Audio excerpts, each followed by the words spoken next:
Señoras, señores, amigos de Volver a Vivir, tengan todos ustedes muy buenas noches.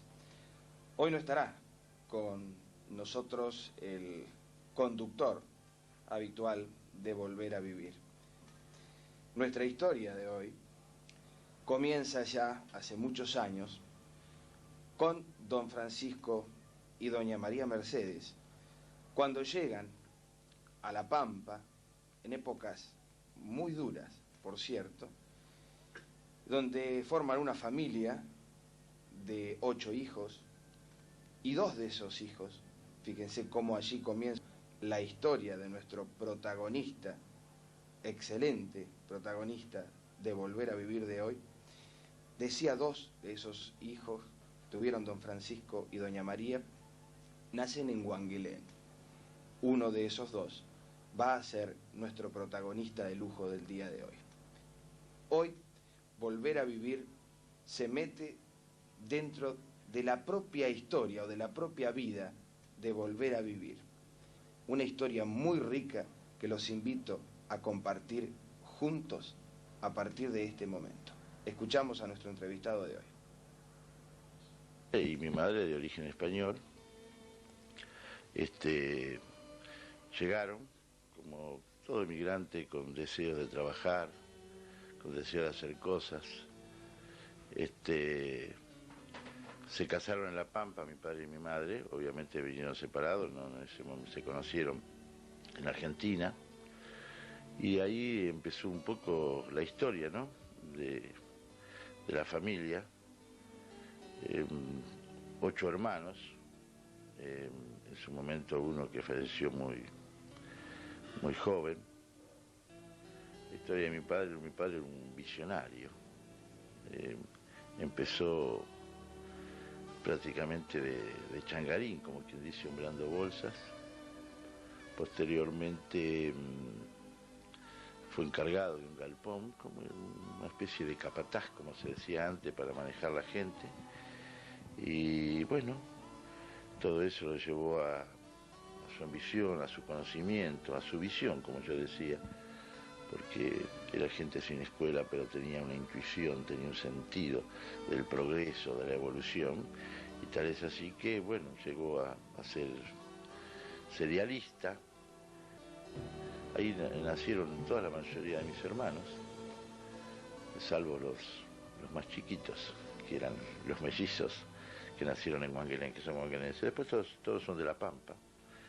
La Pampa en ese momento tenía, como quien dice, la problemática climática. Pues no llovía, eran campos aptos para la agricultura, para la ganadería, pero evidentemente esas grandes sequías hicieron que mi padre pensara en zonas más aptas para poder desarrollar un poco tanto deseo de hacer cosas. Y bueno, por eso vino y recaló en Huanguilén. Creo que un poco tentado por otra familia que había venido, la familia Pagliari, que era la primera que había venido, después que mantenían un gran vínculo de amistad. Y bueno, un poco así motivado por esta zona, vino y recaló en Huanguilén. Bueno, su vida evidentemente lleno de deseos de hacer cosas.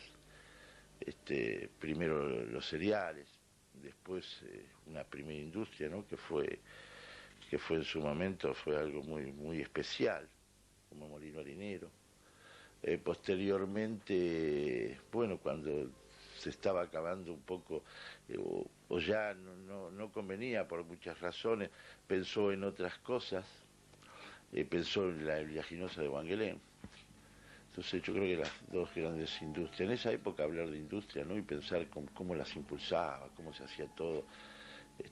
Mirá, anoche casualmente conversaba con el doctor Brighenti, próximo a cumplir 90 años, y el próximo protagonista de Volver a Vivir, que va a ser. Conversábamos todos esos orígenes, ¿no? Todo cómo lo conocía mi padre, cómo se luchaba, cómo se hacían las cosas. Bueno, nosotros un poco fuimos los niños mimados, porque fuéramos los más chicos. Nací y nos desarrollamos junto a una familia que, como las familias de antes, como las familias de ahora, que hay un gran sentido de unidad, un gran sentido de amor por la familia, una tradición que te inculcan. Por eso te digo, que no existe la cultura de la universidad, la gran educación, pero la visión y el contenido humano de quienes fueron mis padres fueron tan especiales que nos permitieron desarrollarnos con libertad, con amor, con sacrificios, porque nosotros posiblemente fuimos los que menos vivimos el sacrificio porque éramos los más chicos y por supuesto los más mimados. Otra gran experiencia fue haber sido mellizo. El mellizo tiene una particularidad muy especial. Comparte todo, se consulta permanentemente, se crea un vínculo pero muy especial. Yo diría casi llega a ser una hermandad unificada. Yo no diría que se piensa siempre igual, porque uno pensaba distinto y fue distintas nuestras vocaciones, incluso para el estudio, para todo. Pero había una similitud, una analogía, una manera de ver las cosas que realmente uno siente una necesidad de compartir todo. En fin, algo muy bueno. Bueno, después, obviamente, el estudio. En esa época Wangelén no tiene la suerte de tener ahora, como tiene, 2 establecimientos secundarios de primera. En ese momento los que teníamos la oportunidad o éramos los privilegiados de poder ir a estudiar, teníamos que hacerlo en Buenos Aires. En esa época se hacía un pupilaje. Creo que en principio los primeros años sufrí mucho porque uno está acostumbrado a la libertad, a la comunicación permanente, dejar un pueblo, dejar todo. Creo que se siente mucho, y al margen son cambios muy fundamentales. Bueno, y después obviamente, ¿no? Estudio, periodismo, compartiendo muchas Antes de cosas. meternos de lleno en esa parte que ya es un poco la segunda etapa, contanos tu niñez en Wangelén. ¿Cómo era? ¿Qué hacías? Sí. Los diálogos con tu padre. ¿Qué rescatás? ¿Qué te queda de lo que fueron tus padres? Un poco esa parte, la primera parte de tu vida. Yo diría que, claro, uno cuando toma parámetros, toma referencia del propio hijo o de los propios hijos con lo que uno fue como la relación de hijo a padre en esa época, eran cosas distintas, ¿no? Yo, por ejemplo, con a mi padre nunca lo llegué a tutear. Pero eso no significaba que no existiera la intimidad. Lo que quizás no existió tanta intimidad, porque yo tenía hermanos, todos hermanos mayores. Entonces, los hermanos mayores hicieron un poco también de padres para uno, ¿no? El que te orientaba, a la cual uno te motivaba a través de los gustos, del deporte, las distintas actividades, que es distinto cuando uno evidentemente tiene que llegar al padre porque no hay diferencias. En este caso yo tenía mucha diferencia de edad con mi padre, pero no obstante me quedan enseñanzas muy positivas. Mi padre era un visionario, una persona que te decía las cosas con un respeto, no era riguroso, jamás, yo no recuerdo jamás que me haya puesto una mano encima, pero la mirada, la forma de ser, el respeto que se inspiraba. Por eso te digo, a veces uno tiene que evaluar y dice, cuando hay una intimidad por demás establecida, demasiado fluida, a veces quizás se pierde la disciplina o el orden. En este caso yo diría que había intimidad, había orden, había un respeto muy especial, ¿viste?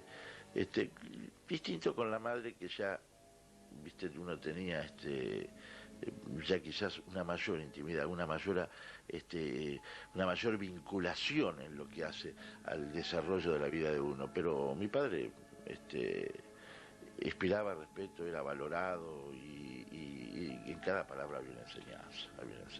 Evidentemente que uno qué sé yo creo que a veces fue más profesor de la vida que mi padre, ¿no?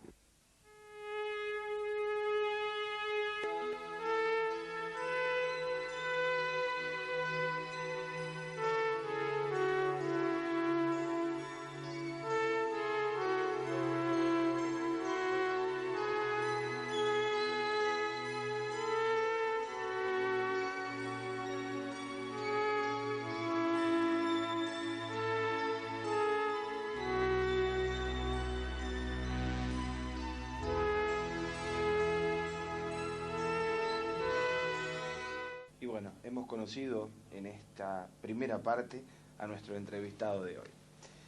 Ya Toro nos comentaba de su familia, de don Francisco y de doña María, cómo ya le inculcaban a sus 8 hijos los valores fundamentales de una familia. Me quedé con una de las frases finales que creo que es la frase de este programa. Mi padre fue, más que padre, un profesor de la vida. Hay cosas que heredamos de nuestros padres, de nuestros abuelos. Entonces, encadenar esto, decir que Tolo, tal vez, más que padre, más que periodista, más que todo eso que conocemos de él, es un profesor de la vida. Vamos ahora a conocer un poquitito más, o meternos un poquitito más en la historia, y indagando tal vez, mediante nuestras preguntas, por qué llega a conocer tanto, más allá que nuestro pueblo, nuestra historia, es un amplio conocedor de la cultura general, de la historia, de la política. ¿Qué nos dice? ¿Por qué y cómo comienza a nutrirse de lo que hoy puede contarnos a todos nosotros, gracias a Dios, Tolo Bilbao? Lo escuchamos. Siempre la lectura me apasionó. Yo siempre, cuando a veces hablamos de tu hijo que le gusta tanto leer los gráficos, bueno, a mí me pasaba lo mismo. Yo recuerdo que me agarraba la pila de gráficos viejos y todo eso y me iba a una higuera ahí en mi casa y me pasaba las horas devorando. Esperaba los sábados, el gráfico no es como ahora que el día lunes está en la calle, ¿viste? En esa época había que esperar el día sábado a la tarde cuando llegara el ferrocarril. Me acuerdo que Lobato, que era que tenía una librería, entonces yo lo veía cruzar y cuando iba con las revistas bajaba, o a veces hasta el mismo tren, a esperar a ver si realmente llegaba el gráfico prácticamente, porque imagínate que ya la reseña deportiva se establece un domingo, pero había que esperar hasta el sábado, o sea que prácticamente estabas al borde de una nueva jornada deportiva, de un poco del reciclaje, entonces había que devorarlo el día de sábado. Entonces yo creo que una de las grandes pasiones era poder esperar esa revista, como algunas revistas, las historietas, pero no tenía pasión. Siempre también me interesaron las revistas científicas, pero fundamentalmente el deporte. Desde chico amaba el deporte, era una cosa que la sentía.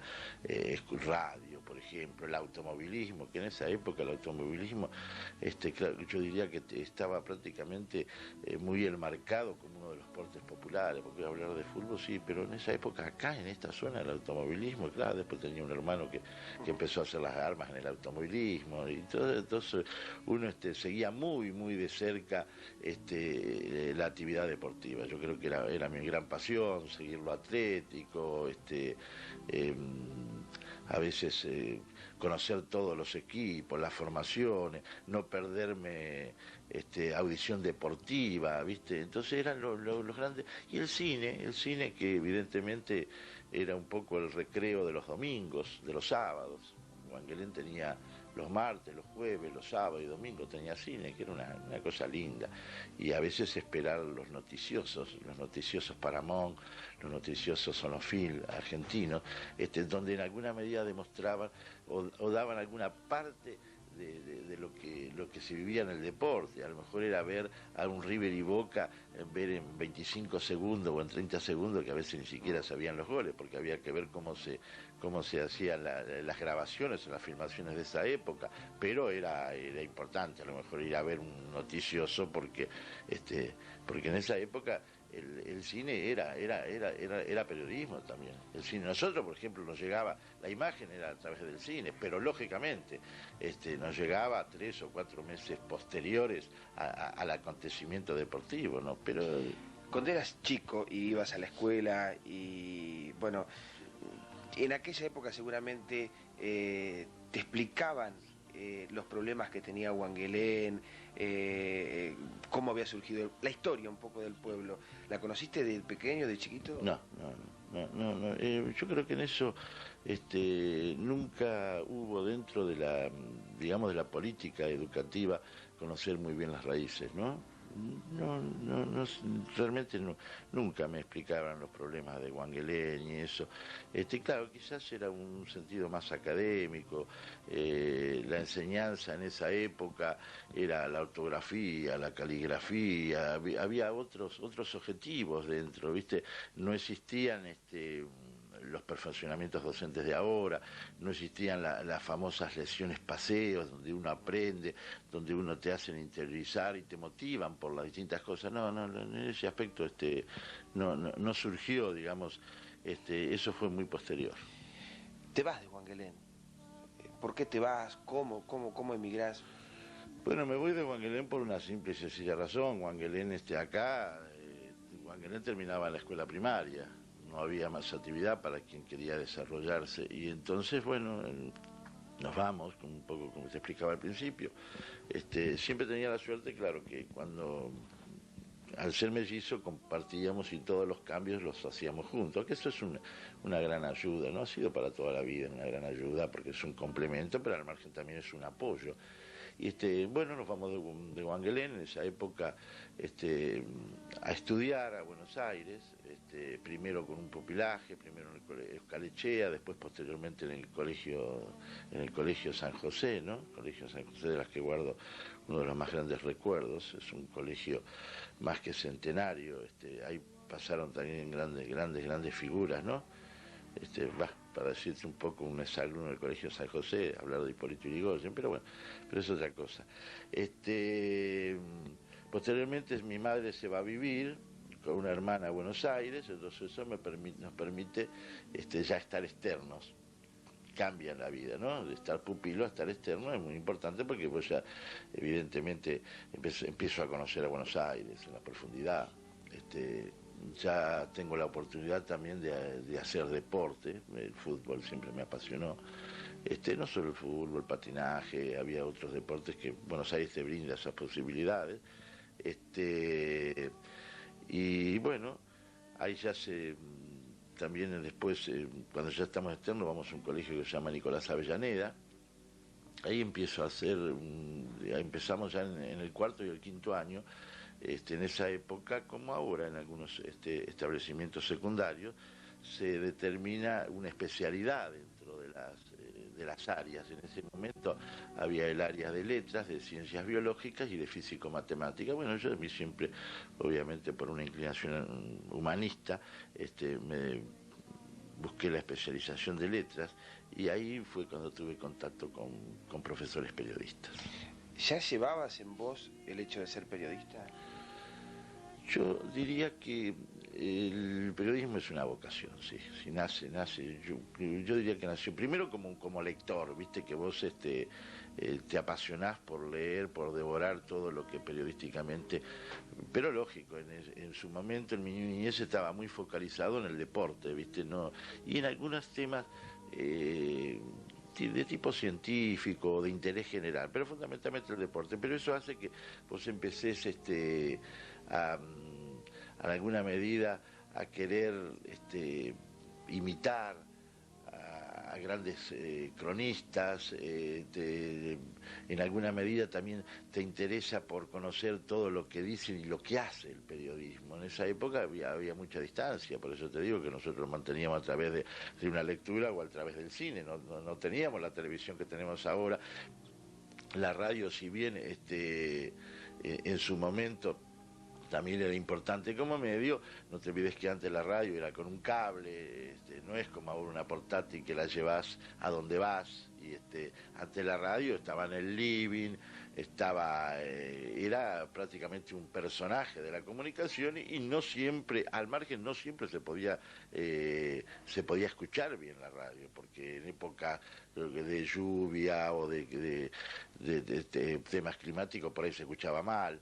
si tenías un vecino al lado que no arreglaba sus filtros también. O sea que la radio, si bien era un medio de comunicación, en su momento se necesitaba de muchos aspectos para tener un clima necesario para poder escuchar. Por eso a veces la comunicación se hacía más a través de los organismos escritos, en este caso a través del diario, la revista, etcétera, etcétera. ¿Cuándo decís, bueno, sí, me interesa el periodismo, me voy a meter en esto? ¿En qué momento lo decides de tu vida?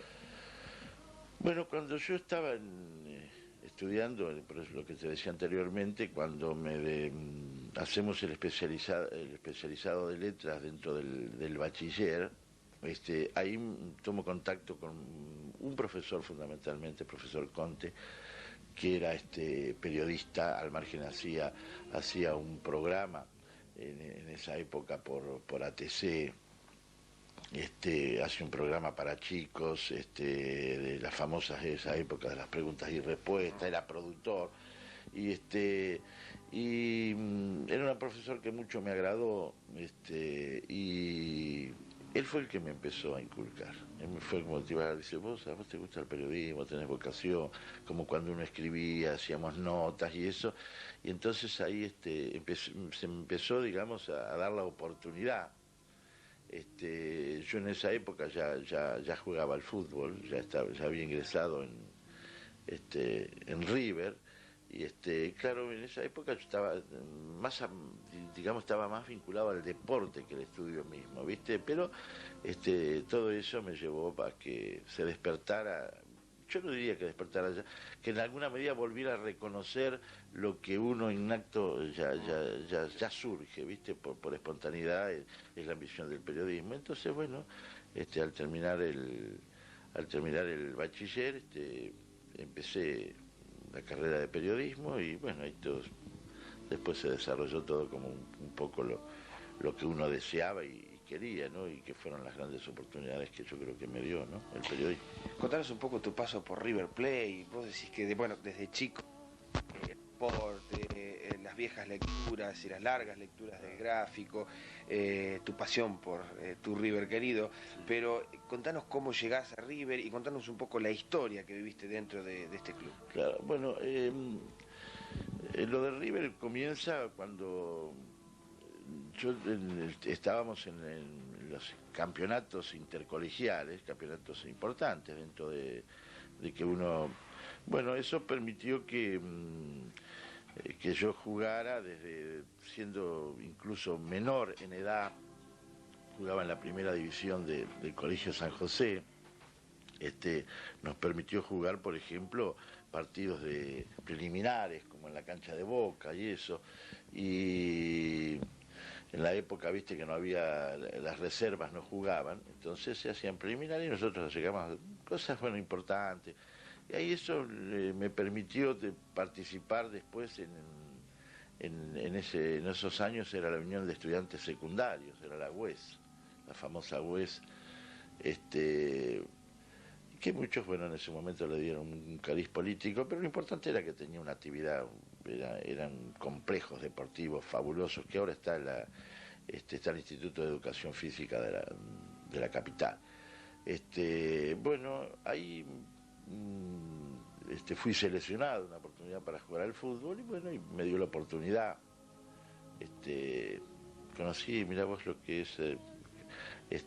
siendo jugador de la Unión de Estudiantes Secundarios, conocí a Perón, conocí a General Perón, fue la primera vez que pude tomar contacto con él, conversar con él, un hecho que me quedó muy grabado. Bueno, posteriormente la oportunidad de probarme en River, estaba en la prueba, nunca me voy a olvidar, el Renato Cesarini. Renato Cesarini fue un director técnico que fue el creador de La Máquina, fue el creador de Muñoz Moreno, Pedernera, Labruna y Lustó. Bueno, él fue el que nos probó, 3 pruebas hice para ingresar, al margen de toda unas exigencias físicas que hay que cumplimentar. Bueno, las cosas se dieron y pude ingresar. Claro, evidentemente que esa etapa de River muy rica en experiencia, pero lógicamente los equipos grandes como son un River y Boca está cubierto por muchos jugadores, porque a veces se habla de la disciplina de los equipos. Yo creo que más que la disciplina es la competencia. Por ejemplo, bueno, River tenía en la primera división, tenía a Amadeo Raúl Carrizo, que era un fuera de serie, que fue uno de los arqueros que más duró en el profesionalismo, o sea que fue tapón para cualquiera que quería sentar de abajo. En la reserva estaba, por ejemplo, un Ovejero, que también fue un gran jugador, pero siempre fue un jugador de segunda, porque fue tapado por... En la tercera división estaba, cuando yo ingresé, estaba Capazo, que fue arquero de la selección juvenil al Mundial. Y sin embargo, Cordero, otro arquero también del seleccionado juvenil, tuvieron que emigrar todos. Y bueno, por ejemplo, para decirte, yo ingreso en la sexta división en River, éramos 3 arqueros, en la quinta fuimos 3, en la cuarta fuimos 3, así, o sea que para cada puesto en una división inferior había 2 o 3 arqueros. Te podés imaginar que hasta uno tenía que compartir por ejemplo, los campeonatos de las divisiones inferiores en esas épocas. No eran todos no se jugaba, actualmente creo que es así, se juega por zonas, no intervienen todos los equipos de primera. Entonces significaba que a lo mejor vos en un campeonato tenías, por decirte así, que 10, 12 o 13 fechas y a lo mejor jugabas 3 o 4. Eso hizo que tuviera, nos daban así pases transitorios a préstamo, que se llaman divisiones inferiores. Entonces eso me permitió estar un año en Atlanta, otro año estar en Estudiantes de Buenos Aires, que ahí lo conocí al ministro de Gobierno, a Galmarini. Y bueno, ahí fuimos alternando. Y evidentemente hasta que ya cuando entras en la edad del profesionalismo, ya cumpliendo los 21 22 años, ya no podés pertenecer a divisiones inferiores. No obstante,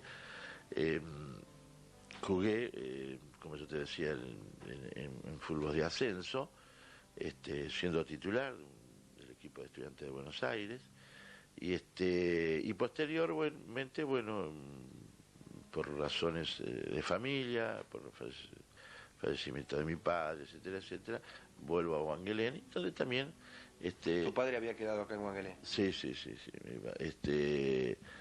Volvimos con mi hermano, y entonces ya dejamos todo en Buenos Aires y nos afincamos en Wangelén. My life goes on in endless song above earth's lamentation.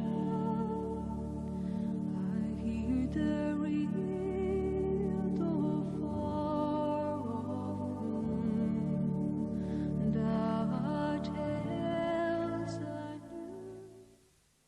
Vamos a continuar ahora con este apasionante relato de Tolo. Y fíjense que tiene que emigrar Tolo de Wangelén porque, como él lo cuenta, no puede completar sus aspiraciones y se va a Buenos Aires. Ahora, increíblemente, uno no lo puede ver a Tolo Bilbao sin Wangelén. Vamos a que él nos cuente cómo era la vida en Buenos Aires sin Wangelén.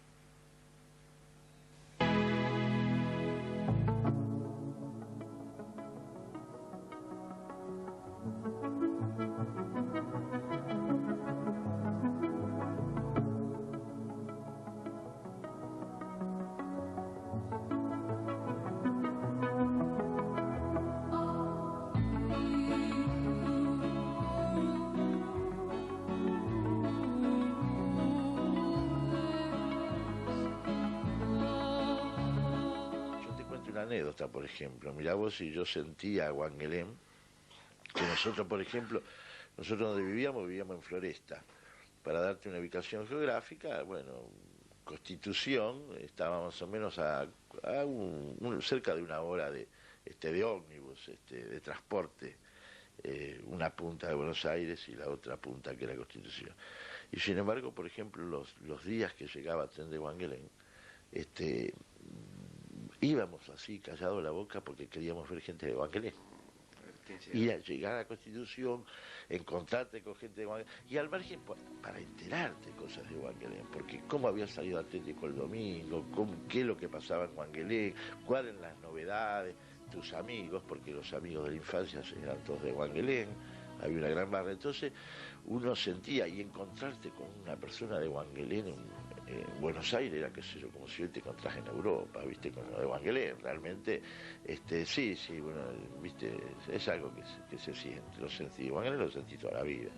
Y era por eso, qué sé yo, a veces, no sé, hubiera sido para uno estar consagrado con todos los gustos, tendría que haber sido, bueno, habría que haberlo corrido a Wangelén un poquito más cerca de Buenos Aires, ¿no? Para poder tener allá la oportunidad y al margen tener la oportunidad también de estar con tus seres queridos, con tus amigos, todas las cosas lindas, ¿no?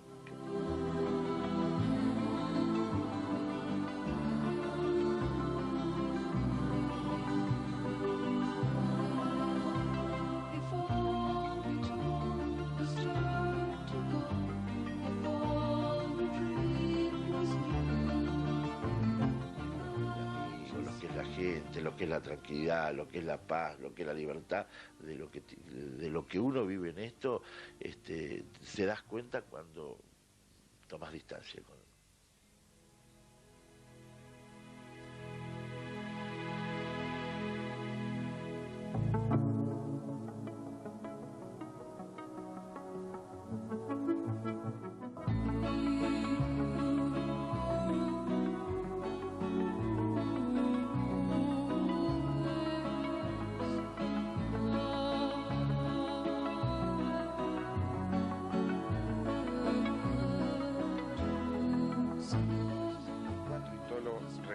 A Wangelén.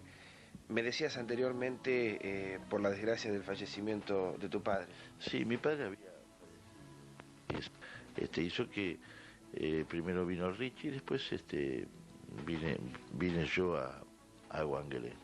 Sí, yo creo que vine aproximadamente en el año 1964 fue cuando vine a Wangelén, ¿no? En ese momento Wangelén era un tierra todavía, así un lugar, pero lleno también de ganas de hacer cosas y de progresar en este lugar, ¿no?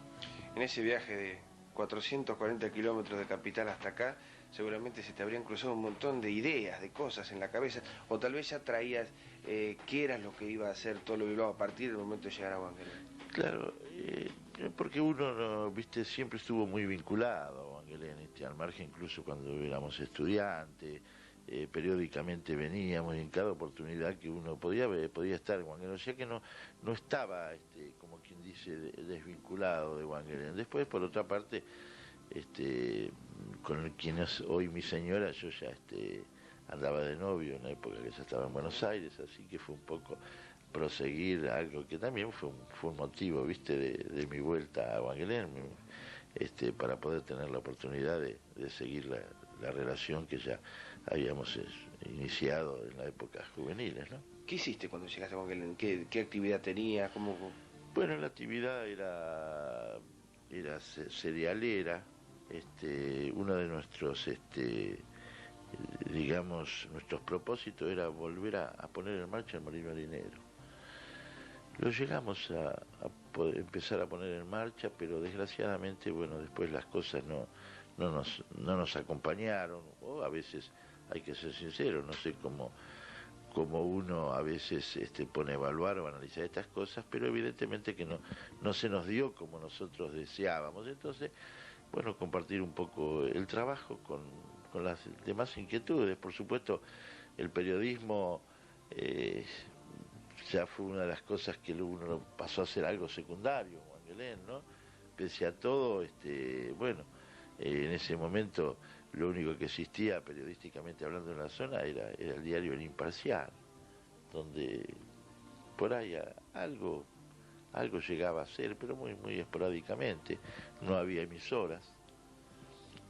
Posteriormente sí volvió, se creó Radio Coronel Suárez, Radio Carué y Radio Pigüé, que fueron las primeras emisoras de la zona, ¿viste? Y entonces, bueno, ahí se me dio la oportunidad, junto a Tito Lanata, de empezar a hacer radio. ¿Cómo nace más allá que el periodismo, los medios de comunicación en Wangelén? ¿Cuál fue el primero? Porque vos tuviste que ver en esto.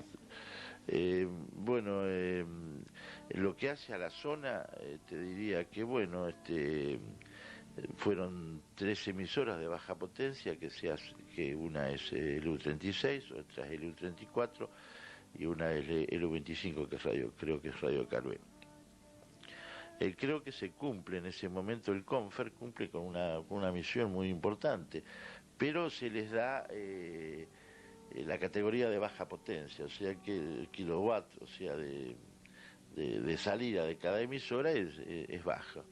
Es bajo, tal es así que hoy en día, viste que las emisoras en la noche llegan con algunas dificultades, que las señales tienen alguna problemática para poder llegar con fuerza. Pero bueno, eso nos permite hacer periodismo.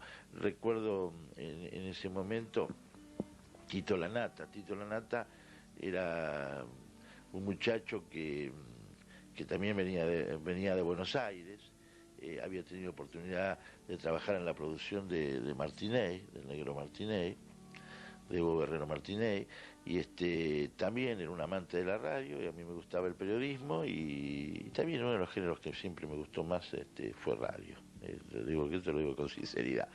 Y bueno, entonces se nos ocurrió hacer un programa que se llamaba Improvisando. ¿Cuál era la característica de este programa? Era, bueno,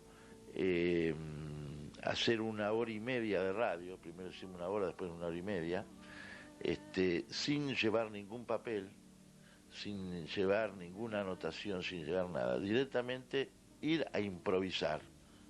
El motivo era llegar a la radio y por supuesto que teníamos pensamientos muy distintos, por eso generaba mucho, yo diría más que polémica, generaba mucha tela de comentario, ¿no? Era, por ahí, hasta lo que nos acontecía en este camino, porque hacíamos todo camino de tierra en esa época, más de una vez en una zanja, un domingo, sin poder llegar y escuchando, por ejemplo, a compañía. Bueno, después posteriormente nuestro paso por Radio Pigüé, también hicimos algo en Radio Carué. El Radio Carué fue la primera transmisión en directo que se hizo desde Wangelén, fue Radio Carué. Y la primera transmisión en vivo de un aniversario de Wangelén lo hizo Radio Pigüé. Sí, Radio Carué lo hizo en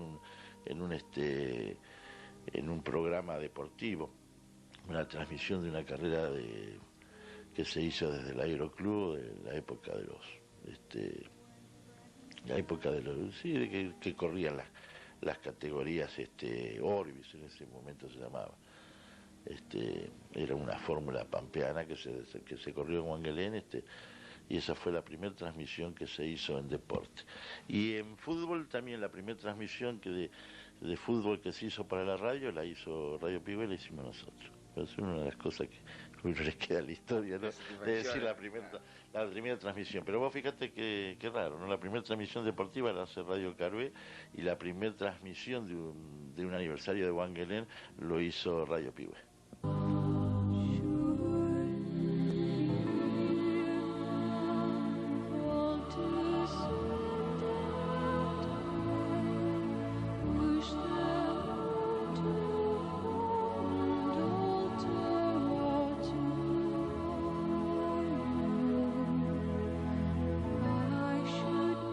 Y aquí, o hasta esta altura del programa, queda demostrado un poco su pasión o su fanatismo por el periodismo.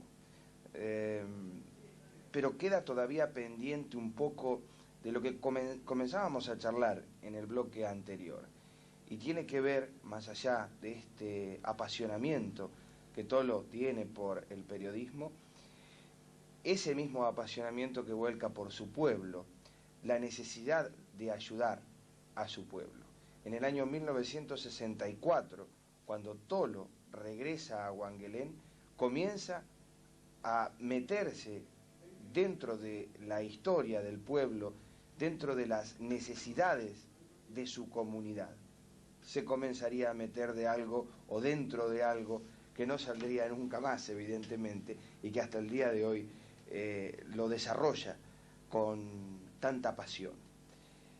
Nos metemos nuevamente o volvemos al año 1964, cuando Tolo regresa a Wangelén y, como decía anteriormente, no sé si comienza, tal vez continúa por la trayectoria que hoy, inclusive, y de por vida, porque eso lo sabemos todo, lo seguirá teniendo y seguirá brindando a toda su comunidad. Sí, todo esto arranca con un tema, mirá, que todavía no está resuelto en Wangelén, que es el tema de la Ruta 60. La Ruta 60, el primer proyecto que se hace de la Ruta 60, de afirmación de que la Ruta 60 fue en el año más o menos 64. Y ahí empezamos a estudiar la problemática de Wangelén. Cuando uno empieza a estudiar, investigar la temática de Wangelén, bueno. ¿Pero nace por vocación propia o alguien te la trae para que vos comiences con él? Bueno, yo diría que las cosas se van despertando con una motivación, ¿viste? Obviamente que siempre hay una inclinación hacia lo que uno en definitiva quiere desarrollar, pero la motivación fundamental fue la necesidad. Yo pensaba que Wangelén, una población incomunicada jamás podía desarrollarse, ¿no? Entonces entendíamos que la base, o en este momento la prioridad para el desarrollo de una comunidad era la Ruta 60, y ahí nos metimos de lleno a estudiar y a querer poder solucionar este problema que desgraciadamente todavía en la actualidad no tiene solución, ¿no? ¿De qué año estás hablando, Tolo? Y estoy hablando del año 64, 65, cuando yo vine. Prácticamente cuando llegaste. Sí, cuando yo llegué a Wangelén, donde se hicieron. Fíjate vos que la primer reunión en la provincia de Buenos Aires en apoyo de Ruta 60 se hizo en Wangelén, que la auspiciamos nosotros a través del Rotary Club, que yo ya estaba también, ya había ingresado en el Rotary Club de Wangelén. Hicimos la primera reunión de toda la zona con todos los intendentes, gente de La Pampa, y eso que se hizo en el Club Atlético Wangelén, en apoyo de la Ruta 60. Fíjate vos que posteriormente se construyeron 300 kilómetros y Wangelén alcanzó a escasos 50 kilómetros a conectarse con una parte y la otra todavía sigue incomunicada, ¿no? ¿Por qué no a la Ruta 60, Tolo? ¿Hay alguna razón lógica y que se pueda explicar por qué la negativa a que esa ruta pueda estar funcionando? Sí, yo creo que la parte de la Ruta 60 que nos corresponde a nosotros es la misma problemática que vivió, yo diría el mismo meridiano del problema que vive Wangelén, es la falta de autonomía. Vos fíjate que desde Carué a Olavarría la Ruta 60 no pasa por ninguna cabecera de distrito. Entonces, toda la gente, o todos los políticos, todas las cabeceras piden lo que les conviene a ellos. Entonces nadie pide la Ruta 60. Fíjate vos que hay un testimonio muy claro de por qué la Ruta 60 carece del apoyo político necesario. Cuando se firma el acta del Comahue, que son las 3 provincias, que es Río Negro, Neuquén, La Pampa, y obviamente también interviene la provincia de Buenos Aires como la 4ª provincia, se establece que para hacer, es una ruta transoceánica, porque va del Océano Pacífico al Océano Atlántico, todas las provincias se comprometen a hacer su trazado, se conforman comisiones zonales en cada lugar, porque claro, acá en su momento fue ruta nacional, provincial, bueno, eso es otra cuestión. Pero evidentemente que cada grupo, cada zona, crea sus comisiones en todas las provincias. El único lugar donde no se pudo, en un partido que no se pudo crear comisión, fue uno en Guaminí y otro en General La Madrid. Y Coronel Suárez tuvo comisión porque estaba obviamente en Wangelén. Fíjate vos que en todo el trazado que te estoy hablando de la Ruta 60, a través de un convenio interprovincial. El único lugar donde no se le presta apoyo es acá.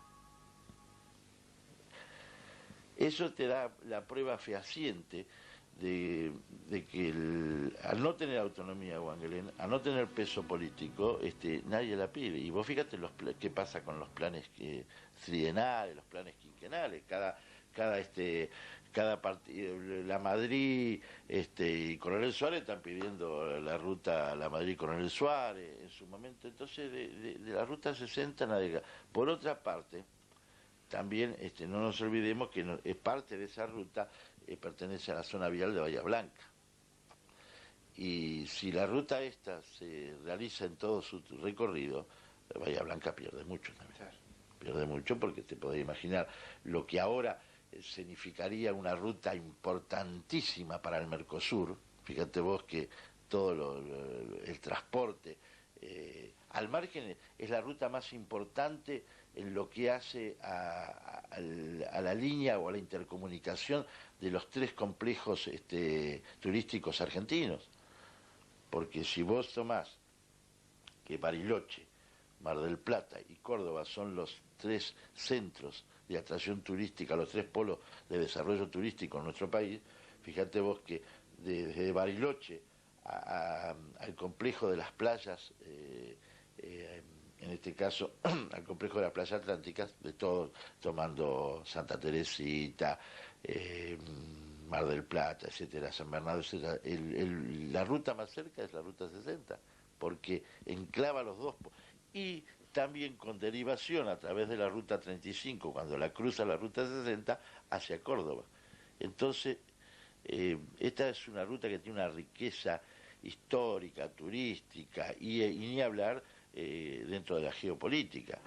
Pero desgraciadamente los intereses zonales políticos no le han dado el apoyo necesario, porque eso es lo que pasa, y por eso la ruta 60 está así. Yo creo que es otro de los temas de la discriminación que se hace con nuestra zona en función de la falta de autonomía. También paralelo a la Ruta 60 te interiorizaste de lo que era la autonomía en aquella época, o ya anteriormente a vos se venía luchando, se venía peleando por todo esto.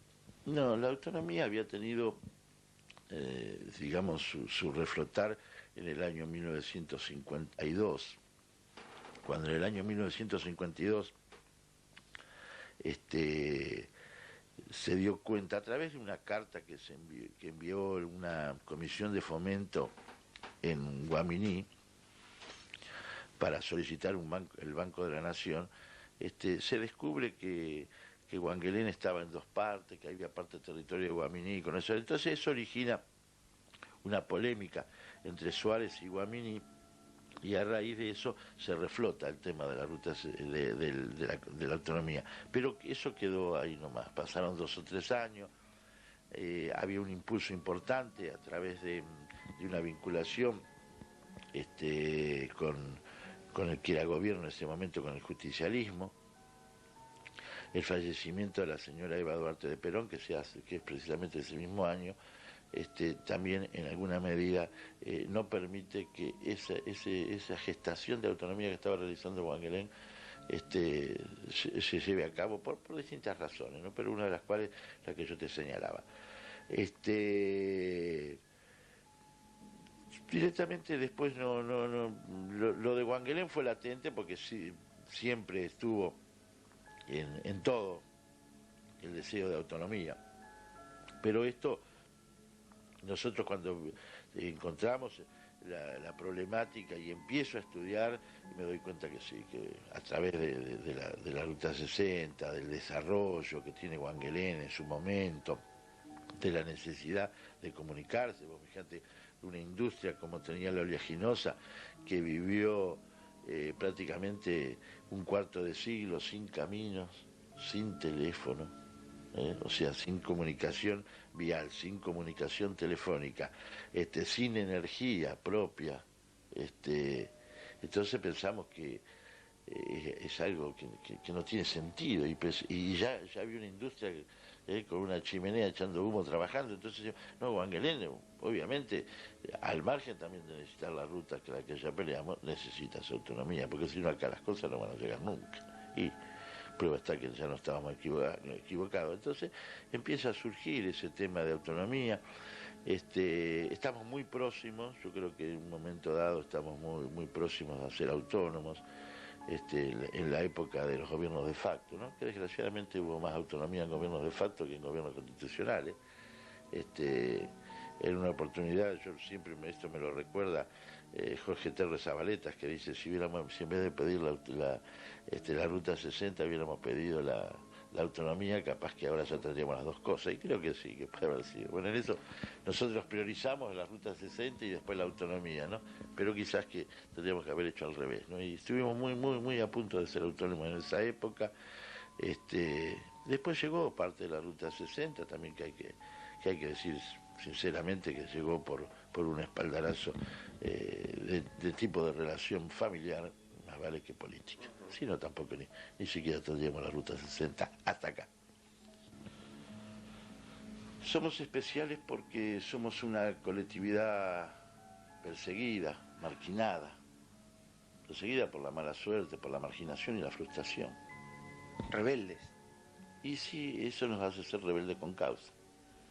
Eso no sé, porque vos si haces un poco la historia de Wangelén, vos imagínate vos que Wangelén desde su nacimiento fue un cuestionado en todo.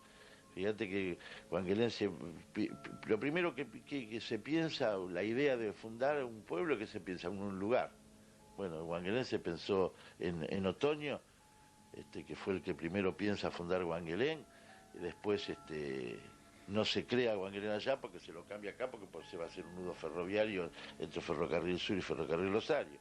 Bueno, después hay otro conflicto, entonces no se crea Wangelén. Pero el primer cuestionamiento es la fundación y ya estamos cuestionados. La segunda idea que pensás, bueno, pensás en alguna medida, pensás el nombre de Wangelén, también hasta el día de hoy tiene cuestionamiento el nombre de Wangelén, para algunos Patio Avestruz, para otros es Lucero del Alba, para otros es Constelación de Astro.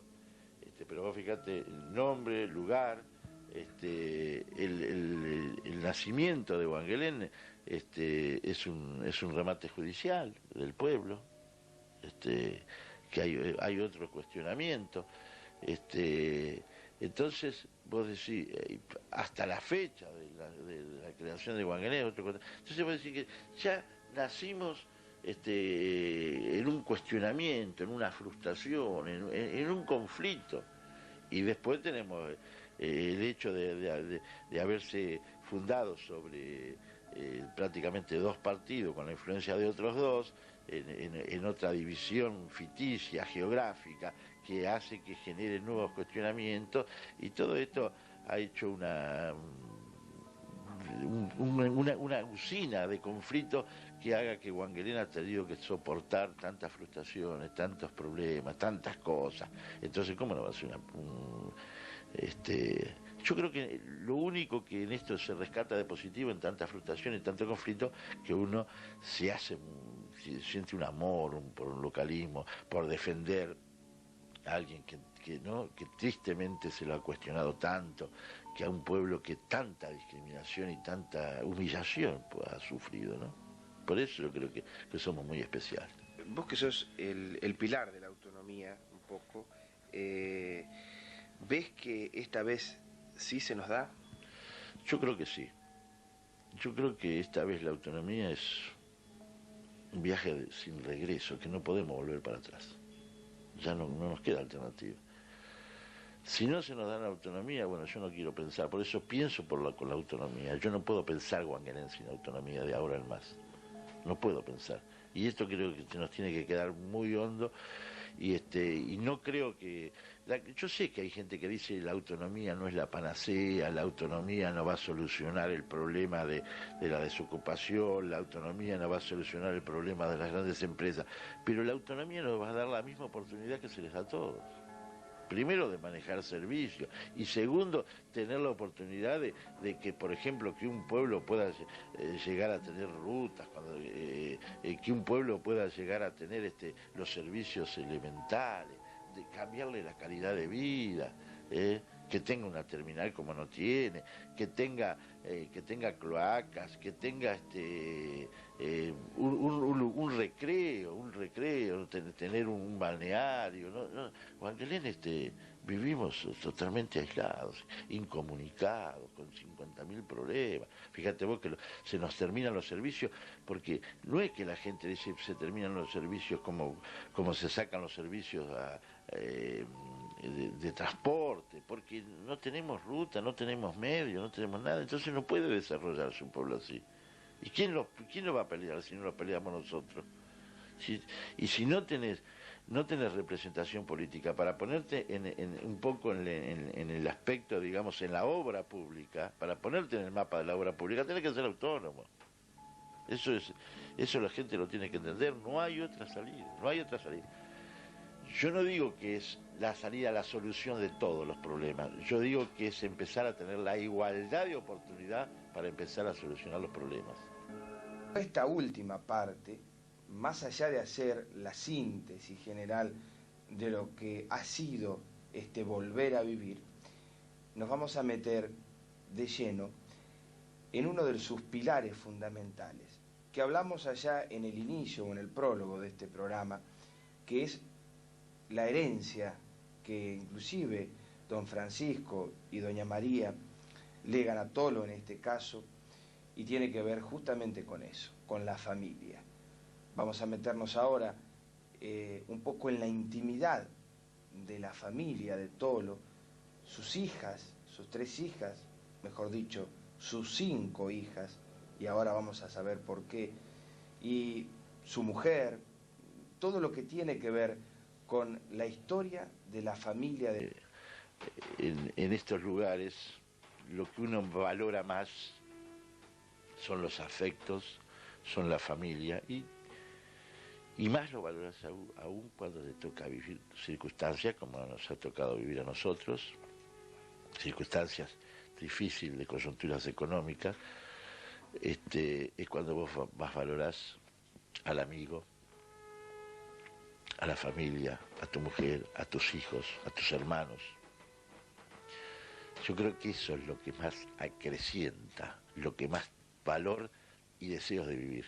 Porque cuando te llegan las pálidas, cuando te llegan las circunstancias difíciles de la vida, te das cuenta que la familia es lo más importante. Es lo más importante. No hay nada que se pueda comparar. Yo digo que la familia y el amigo son los sostenes para poder sobrepasar todo, ¿no? Incluso hasta te diría hasta las tragedias, porque a familias que le ha tocado vivir tragedias, yo creo que al contrario, se valoriza, se dimensiona y se empieza a comprender. Por eso yo fue una de las cosas que siempre valoré, ¿no? Y obviamente casi tengo la certeza que lo voy a hacer hasta los fines de mi vida.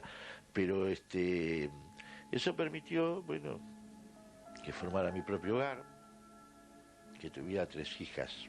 Bueno, como para todo padre, no hay cosa mejor que la mejor del mundo, como decís.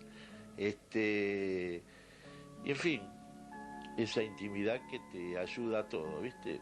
Y creo que cuando más el tiempo pasa, uno a veces piensa que hasta en alguna medida ha sido un poco injusto con la familia, porque quizás dedicó mucho tiempo a lo de afuera, a lo externo, y no a su propia familia. A veces uno piensa que si se puede llamar fracasos de tipo así económicos o de tipo financiero, piensa a veces que uno dedicó más tiempo hacia afuera que hacia adentro. Quizás lo que uno hizo para afuera, hay gente que lo reconoce también, ¿no? Pero obviamente que es algo que uno le restó a la familia. Es verdad. Y un hombre tan arraigado a la familia y tan metido dentro del seno familiar, que lo vive tanto como vos, te tocó vivir algo tan especial y tan particular como que se te vaya una hija y que te llegue otra. qué circunstancia, ¿no? Qué vivencia fue eso. Yo creo que es una experiencia maravillosa. Primero porque te enseña cosas que en la vida a veces uno ya llega a comprender cuando vivís ese tipo de realidades. Yo recuerdo cuando estudiaba periodismo, llegué a ser vicepresidente de un centro de periodismo de estudiantes. Y claro, en esa época uno estaba lleno de ideas. Y yo recuerdo que en esos momentos, bueno, nuestros enemigos eran los norteamericanos, eran los yanquis. Entonces hacíamos las manifestaciones, tirábamos piedras, decíamos todo, y odiábamos todo lo que significa los norteamericanos. Fíjate vos que ahora donde estamos acá tengo una bandera norteamericana. Uno empieza a odiar, ¿viste? Así, irracionalmente, a pueblos, quizás por la actitud de los dirigentes o de los gobiernos, pero nada tiene que ver el pueblo con todo esto. Fíjate entonces, cuando se me brinda la oportunidad de que va mi hija a Estados Unidos, y yo tengo una hija, yo con Holly y Jenny, en muchas noches que me quedaba charlando, yo les contaba todo esto. Yo decía, fíjate que yo, qué odio que sentía por todo lo que era el pueblo norteamericano, y qué equivocado, ¿viste? Qué equivocado a veces uno empieza a odiar los pueblos porque no conoce la realidad de esos pueblos, o no conoce la gente, que es lo más importante. A uno te cambia la gente. Entonces uno lo mira siempre bajo una ingeniería política, bajo una dirigencia, y es todo lo contrario. Por eso yo creo que esa fue lo más lindo de la enseñanza. Hay un idioma universal que es la comunicación de los hombres, y eso es lo que me permitió comunicarme, conocer sus debilidades, conocer sus virtudes, conocer sus defectos, pero fundamentalmente conocer la gente, en su fondo, en su intimidad. Y conociendo la intimidad, tratando, conviviendo, en alguna medida como si fueran mis propias hijas. Hoy cuando te llaman por teléfono y te dicen papá a la distancia, te emocionás. Y yo creo que en alguna medida uno siente esas cosas porque las siente, como decíamos recién, las siente en familia. Y todo lo que se hace desde la célula familiar creo que cambia el mundo. Y yo creo que la paz va a venir cuando se empiece por esa célula que es la familia, y cuando se empieza a comprender esa comunicación que se debe dar. Es así. Por eso la experiencia, ¿no? A grandes rasgos, que la que yo te cuento. Tenés una hija más, entonces. Sí. Es considerada una hija. Yo diría dos hijas, porque tanto Holly como Jenny, las dos, tal es así que ya las dos están pensando en volver, las dos, cuando escriben, cuando hablan, están buscando la oportunidad, las dos están estudiando, quieren volver, lo sintieron a Wangelén, ¿no? Yo no digo que sintieron la gente, que es un poco Sí. lo que recién hablábamos. ¿Te hubiera gustado tener un hijo? Sí,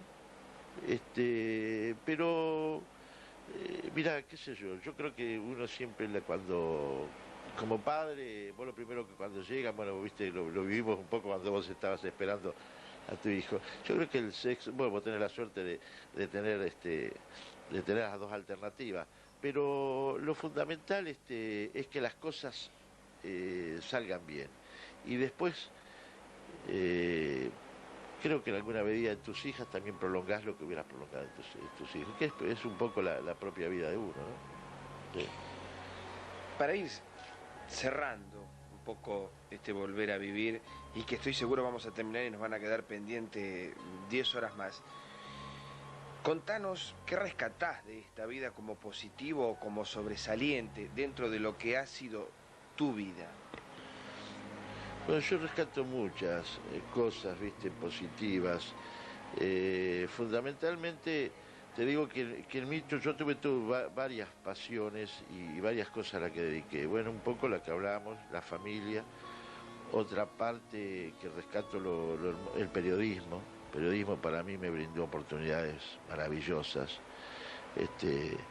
Yo tuve la suerte o la oportunidad de conocer muchísimos presidentes a través del periodismo, como te hablaba que lo conocía Perón, más por un hecho deportivo que periodístico, pero lo conocí a Farrell, lo conocí a Aramburu, gente que lo pude tratar, a Isaac Rojas, viví, por ejemplo, momentos difíciles cubriendo notas. Tuve la oportunidad, por ejemplo, de ir, cuando Frondizi estaba preso, en hacer una nota a Bariloche. Tuve la oportunidad de estar con el presidente Alfonsín, con Menem. Creo que al doctor Ilia llegué a conocer una cantidad a nivel internacional, que en su momento era el vicepresidente Nixon. Tuve oportunidad después en otro orden de cosas, por ejemplo, de estar en una mesa redonda con Sábato, hacerle reportajes a Borges, qué sé yo, de ahí a Fangio, a Galvez, testimonio que tengo de todos ellos, a Gatica. Yo te diría que, qué sé yo, me ha brindado, el periodismo ha brindado una oportunidad tan hermosa de conocer cosas, conocer desde una cárcel a un hospicio, a un hospital, a una casa de gobierno, a una legislatura, intercambiar hechos, anécdotas, cosas lindas que te pasan en la vida, y que te dejan una marca, qué sé yo el periodismo le debo todo. Y hoy es mi medio de vida, ¿no? Fíjate vos que aquello que pareció que en su momento podía haber sido ¿cómo te puedo decir? Podía haber sido un hobby, podía haber sido una inclinación por simple gusto, hoy representa algo que en definitiva creo que fue la vocación mía de toda mi vida. Me siento bien haciendo periodismo, me siento, la otra pasión y mi investigación histórica, que tiene mucha connotación con el periodismo, porque yo pienso que lo más importante que hay que hacer en el periodismo es documentarse. Y no hay cosa más importante para documentarse que la investigación histórica. Yo creo que cuando uno hace la nota, cuando da la opinión, cuando la investigación periodística, que en definitiva es la investigación histórica, es lo que te da la propiedad de poder opinar con certeza, y más que con certeza, por lo menos con cierta autoridad, que eso es lo más importante. Eso es lo que me ha rescatado mucho del periodismo.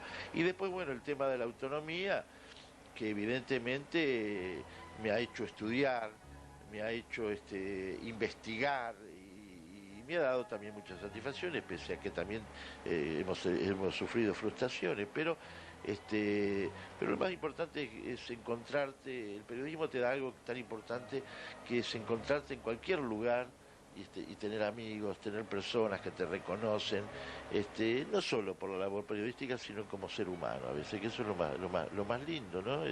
Es encontrar todos los días saludos de todas partes, de amigos que te vienen de un lado y otro. Yo te cuento una anécdota, que mis hijas cuando vienen dicen: papá, me encontré con tal periodista, me encontré que te manda saludos, te conoce, qué sé yo. Entonces, cuando en una oportunidad que viajaba mi señora y Azul a Brasil, le dije yo, un día por teléfono me llama para decir me habían llegado bien y que se yo. Le dije: ¿no te mandó ninguno saludo para mí? Y dice Azul: sí, papá. Dice, el otro día nos encontramos en una confitería, que era en esa época coincidente con la carrera de Fórmula 1 en Brasil. Dice: me encontré con una persona, me empezamos a hablar de dónde sos de Evangelio. Dice, entonces tenés que conocer a todos. Por eso te digo, son las cosas lindas que te deja, te lo cuento como anécdota, pero son las cosas lindas que te deja todo esto que es el periodismo, que es la vinculación. También nunca fui un político, pero tuve mucho trato con los políticos. Es lindo, hechos, qué sé yo, a veces hasta distinciones. Recuerdo, por ejemplo, en la zona, cuando vino el doctor Angelos, haber dirigido una mesa redonda, una conferencia de prensa, cosas que a veces me siento bien, ¿viste? Me agrada, ¿viste? ¿Qué te hubiera gustado ser, de no ser periodista, investigador o demás? ¿Tal vez político? No, yo la política me gusta pero te digo más, lo veo como un hecho de poderse ubicar. Yo creo que para hacer cosas en la vida hay que tener un lugar donde poder trabajar. No creo aquel como dice soy apolítico. No, apolítico es mentira, no existe el apolítico. Existe el apartidario que no tiene ninguna inclinación por ningún tipo de partido.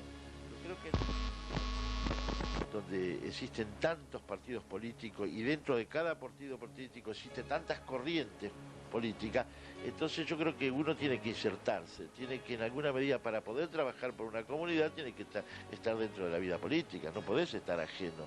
Entonces a mí lo que más me gusta es la comunidad, pero la inquietud comunitaria sin política no existe. No es una mentira, no existe. Vos no podés hacer las cosas si no estás dentro de la vida política y no tenés espacio político para la decisión. Entonces, obviamente, me agrada la política desde ese punto de vista. Yo quiero hacer cosas para mi comunidad, entonces tengo que estar dentro de la vida política, porque esos que piensan que no, un comité no, tal cosa no, están errados. Primero porque cuando vos elegís, vas a una elección general y estás eligiendo una persona, vos estás eligiendo lo que ya te eligió otro. No estás eligiendo vos. Es mentira que elegís vos. A vos ya te lo eligieron. Entonces, yo creo que las transformaciones de las comunidades como la de los pueblos empiezan en la participación de la vida política. Entonces yo siempre quise participar en la vida, pero nunca tuve deseo de ser nada políticamente. Tal es así que cuando yo recuerdo que el primer puesto de concejal, después del 82, cuando la reapertura del primer puesto de concejal, me lo ofrecieron a mí en el radicalismo. Podría haber llegado a ser concejal. Muchísimas veces tuve la propuesta, incluso a veces a otros niveles, como secretarías de prensa dentro de la vida política del país, y nunca quise aceptar porque no me gusta la política, considero que es una manera de insertarse dentro de las comunidades, pero no me siento político. ¿Y qué te hubiera gustado ser? ¿Lo que sos, tal vez? Yo creo que si volvieran a ser, me gustaría hacer periodismo. Creo que la carrera, desde mi punto de vista, es lo más hermoso. Es lo que te permite, qué sé yo, fíjate vos que es la única profesión que abarca todas las profesiones. Porque el periodismo te permite estar en todo. Te permite estar en todo, te obliga a actualizarse, a vivir, a sentir y a luchar por lo que vos querés. Porque el periodismo, yo digo que a veces no es híbrido. El periodismo tiene que tener, uno para hacer una carrera periodística, también tiene que defender principios y tiene que, en el caso como defender a su pueblo. Vos fíjate, vos sos testigo que yo cada vez que me enfrento con un político, yo no le hablo de la política nacional y de la política provincial, yo lo que le hablo es de la política de mi pueblo, le hablo de las necesidades de mi pueblo. Entonces, el periodismo a mí me da la oportunidad de estar en contacto con un presidente y hacerle conocer lo que es Juan Guelén, estar en contacto de un gobernador y que lo que es conocer Juan Guelén, estar con un legislador y hacer conocer Juan Guelén. Yo creo que a esa también, porque el periodismo tiene dos funciones, una la informativa pero otra la formativa. Y esa también es la que nosotros debemos darle al periodismo. Porque vos fíjate vos, como a vos te costó ser protagonista en los medios de comunicación cuando vino un poco la rebelión esta de Juan Guelén, qué importancia es el periodismo, qué importancia es la comunicación, qué importancia es el vínculo.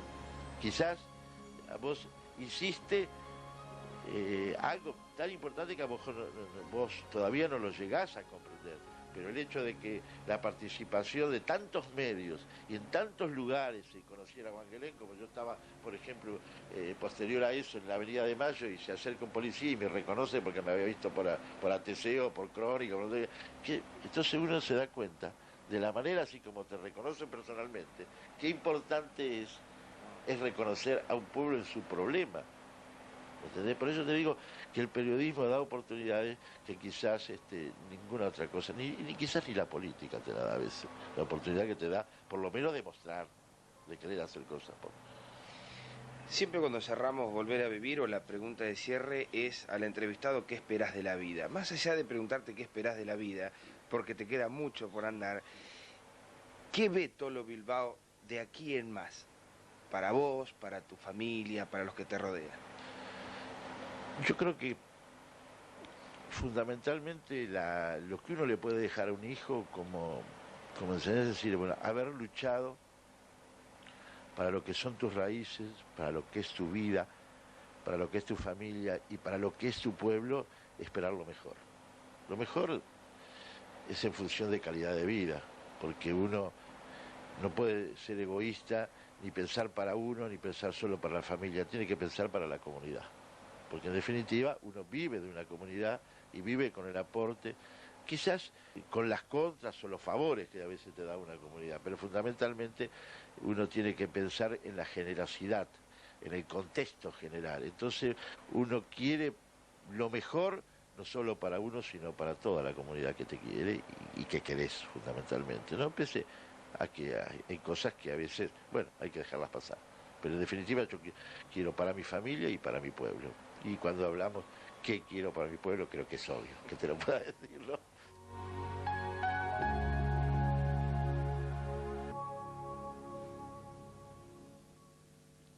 Y bien, creo que sobran las palabras de todo lo que podamos agregar en este programa.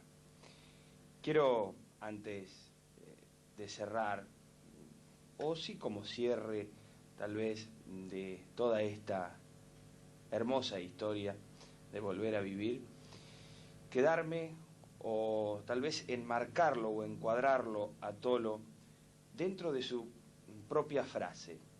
Decir que Tolo, más que un hombre que se ha volcado por entero, de lleno a su comunidad, un hombre que ama tanto y que llega tanto, está tan comprometido con su familia, y más que amigo, como generalmente yo digo, un padre periodístico que ha sido inclusive para muchos de nosotros, es, como él dice en una de sus partes, más que padre, fue un profesor de la vida. De esta manera quiero cerrar este programa, que yo había pensado hace ya muchísimo tiempo hacerlo en forma de homenaje a mi amigo y al amigo común de todos nosotros. Y espero, Tolo, que seguramente está del otro lado del televisor, haya colmado las expectativas, o por lo menos dentro de lo que ha sido este programa, haber podido reseñar la vida de nuestro Tolo Bilbao de la mejor manera posible y haber tratado de llevar este programa de la mejor manera posible.